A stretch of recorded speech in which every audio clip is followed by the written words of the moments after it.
PM Modi के लिए special dinner कार्यक्रम से क्या चाइना के राष्ट्रपति भन्नाए हैं? ब्राजील में ब्रिक्स शिखर सम्मेलन में शामिल नहीं होंगे। तो वहीं दूसरी तरफ आखिरकार ब्रिक्स करेंसी को लेकर भारत ने भी अपना फैसला सुनाया है। जानेंगे क्या कुछ चल रहा है। हमेशा की तरह जानने को मिलेगा बहुत कुछ। आइए जानते हैं इन खबरों को विस्तार से। ब्राजील के रियो डी जेनेरियो में अगले महीने 6 से 7 जुलाई ब्रिक्स शिखर सम्मेलन का आयोजन होने जा रहा है, लेकिन ताजा रिपोर्ट्स के मुताबिक चीन के राष्ट्रपति शी जिनपिंग ब्रिक्स शिखर सम्मेलन में शामिल नहीं हो सकते हैं, जिसको लेकर ब्राजील के राष्ट्रपति लूला दी सिल्वा परेशान हैं। साउथ चाइना मॉर्निंग पोस्ट की रिपोर्ट में कहा गया कि चीन के राष्ट्रपति की ब्रिक्स शिखर सम्मेलन के शेड्यूल से परेशानी है, इसलिए वो इसमें शामिल नहीं हो सकते हैं। चीनी राष्ट्रपति की जगह देश के प्रधानमंत्री ली कीयांग अपने प्रतिनिधि मंडल के साथ इसमें शामिल होंगे, लेकिन पर्दे के पीछे से आ रही रिपोर्ट्स में कहा गया है कि शी जिनपिंग पीएम मोदी के लिए रखी गई डिनर पार्टी से नाराज हैं। रिपोर्ट्स के मुताबिक ब्राजील के राष्ट्रपति लूला दा सिल्वा ने प्रधानमंत्री मोदी को सम्मेलन के बाद विशेष स्टेट डिनर के लिए आमंत्रित किया है। इसकी वजह से बीजिंग काफी असहज हो गया है। कहा जा रहा है कि चीन को आशंका है कि यदि शी जिनपिंग सम्मेलन में शामिल होते हैं तो ब्राजील और भारत के नेताओं की आपसी मुलाकात इस मंच से महफिल लूट लेगी और चीनी राष्ट्रपति की भूमिका सिर्फ साइड एक्टर की तरह रह जाएगी, जो विदेशों में बनाई गई उनकी सशक्त नेता की छवि को धूमिल कर सकता है। ब्राजील के अधिकारियों ने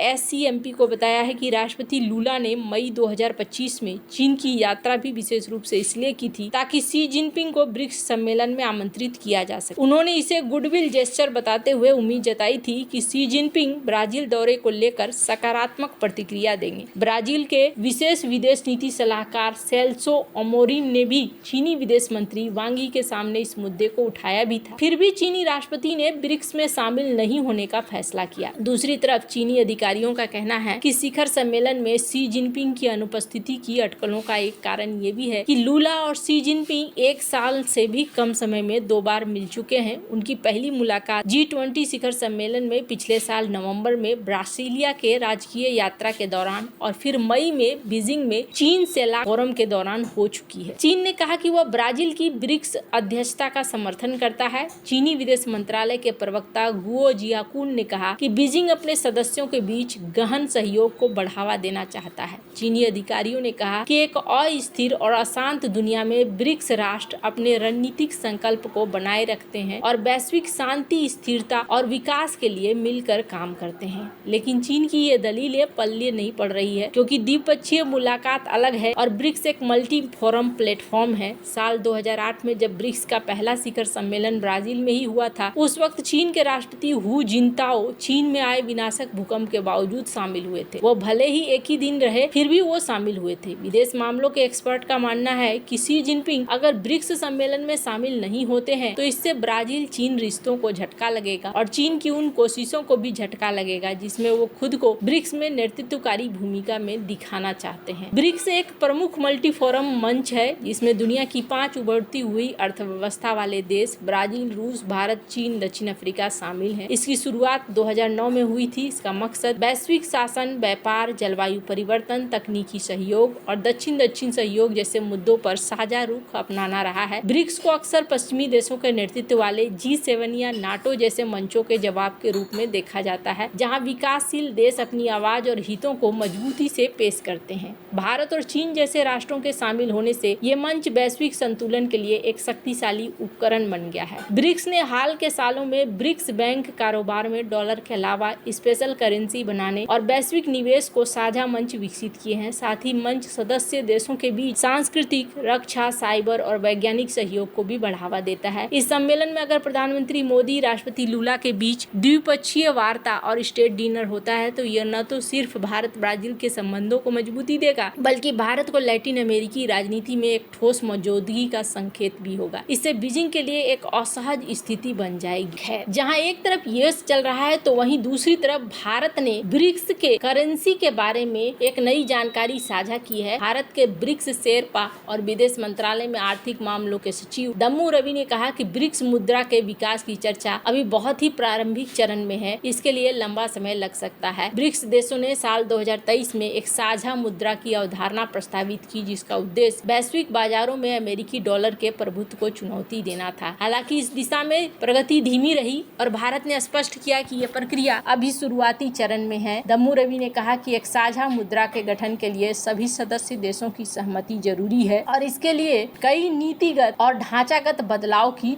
जरूरत है। इसमें वर्षों बल्कि दशकों का समय लग सकता है। अभी के लिए ब्रिक्स देश राष्ट्रीय मुद्राओं जैसे भारतीय रुपए, चीनी युआन, रूसी रूबल में व्यापार को बढ़ावा देने पर ध्यान दे रहे हैं ताकि अमेरिकी डॉलर पर निर्भरता कम की जा सके। भारत ने ब्रिक्स मुद्रा की विचार का समर्थन किया है, लेकिन वह इस प्रक्रिया में सतर्क रुख अपनाए हुए है। भारत का मानना है कि एक साझा मुद्रा का सफल होना दक्षिण पूर्व एशिया में चीन के प्रभाव को बढ़ा सकता है, जो भारत के लिए चिंता का विषय है। भारत के विदेश मंत्री एस जयशंकर ने स्पष्ट किया है कि भारत डी-डॉलराइजेशन का समर्थक नहीं है और वर्तमान में ब्रिक्स मुद्रा का कोई ठोस प्रस्ताव नहीं है। भारत का ध्यान राष्ट्रीय मुद्राओं में व्यापार को बढ़ावा देना और वैश्विक दक्षिण के लिए समावेशी समाधानों पर है, न कि अमेरिका के खिलाफ प्रत्यक्ष टकराव पर। ब्रिक्स देशों ने साल 2024 में $400 बिलियन से अधिक का व्यापार बिना अमेरिकी डॉलर के किया, जिसमें भारत और रूस के बीच रुपए रूबल तंत्र, चीन और ब्राजील के बीच युआन आधारित व्यापार शामिल है। हालांकि एक साझा मुद्रा बनाने के लिए नीतिगत आर्थिक समन्वय की कमी एक बड़ी चुनौती है। ब्राजील के राजदूत केनेथ का कहना है कि ब्रिक्स मुद्रा एक आकांक्षी लक्ष्य है, निकट भविष्य में संभव नहीं है। ब्रिक्स के न्यू डेवलपमेंट बैंक ने राष्ट्रीय मुद्राओं में ऋण देने की योजना बनाई है ताकि पश्चिमी वित्तीय संस्थानों पर निर्भरता कम हो। जून 2025 में SPIF में एक प्रतीकात्मक 200 का ब्रिक्स नोट का अनावरण किया गया, जिसमें ब्रिक्स के संस्थापक देश के झंडे थे। ये डी-डॉलराइजेशन की दिशा में एक प्रतीकात्मक कदम था। हालांकि ये नोट केवल प्रतीकात्मक था, वास्तविक मुद्रा के रूप में उपयोग नहीं है। ये ब्रिक्स के डी-डॉलराइजेशन के प्रयास को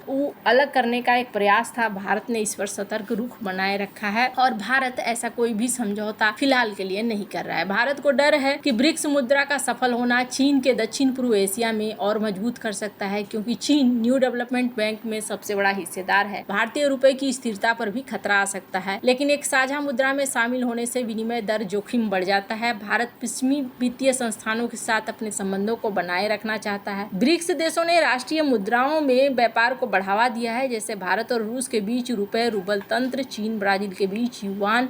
न्यू डेवलपमेंट बैंक में $2.1 बिलियन के ऋण देने की योजना बन रहा है। ब्रिक्स मुद्रा की चर्चा अमेरिकी डॉलर के प्रभुत्व को चुनौती दे रही है, जिसे JP मॉर्गन के CEO ने भी स्वीकार किया कि उन्होंने कहा कि यदि अमेरिका अपनी सैन्य और आर्थिक शक्ति खो देता है तो डॉलर 40 वर्षों में अपनी रिजर्व मुद्रा की स्थिति खो सकता है। डोनाल्ड ट्रंप ने ब्रिक्स देशों को चेतावनी दी है कि यदि वे एक साझा मुद्रा बनाते हैं तो उन्हें भारी टैरिफ का सामना करना पड़ेगा। ब्रिक्स का विस्तार मिस्र, इथोपिया, ईरान, सऊदी अरब, UAE सब में हो रहा है। ब्रिक्स मुद्रा की चर्चा वैश्विक वित्तीय बदलाव में एक महत्वाकांक्षी कोशिश है, लेकिन भारत ने सतर्क रुख अपनाया है। दम्मू रवि के बयान के अनुसार यह प्रक्रिया अभी प्रारंभिक चरण में है और इसके लिए लंबे समय तक नीतिगत समन्वय की जरूरत होगी। ऐतिहासिक रूप से ब्रेटन वुड और यूरो जैसे उदाहरण दिखाते हैं कि एक साझा मुद्रा के लिए एक मजबूत आर्थिक और राजनीतिक एकीकरण जरूरी है, जो ब्रिक्स में अभी कमी है। भारत की चिंताएं विशेष रूप से चीन के बढ़ते प्रभाव और रुपए की स्थिरता को लेकर इस प्रक्रिया को और जटिल बनाती है। फिर भी राष्ट्रीय मुद्राओं में व्यापार और न्यू डेवलपमेंट बैंक की भूमिका ब्रिक्स को वैश्विक दक्षिण के लिए एक वैकल्पिक आर्थिक मंच के रूप में मजबूत कर रही है। आपको क्या लगता है इन सब मामले में? आप क्या राय है कमेंट कर जरूर बताएं। जल्द मिलते हैं अगले वीडियो में नई खबर के साथ।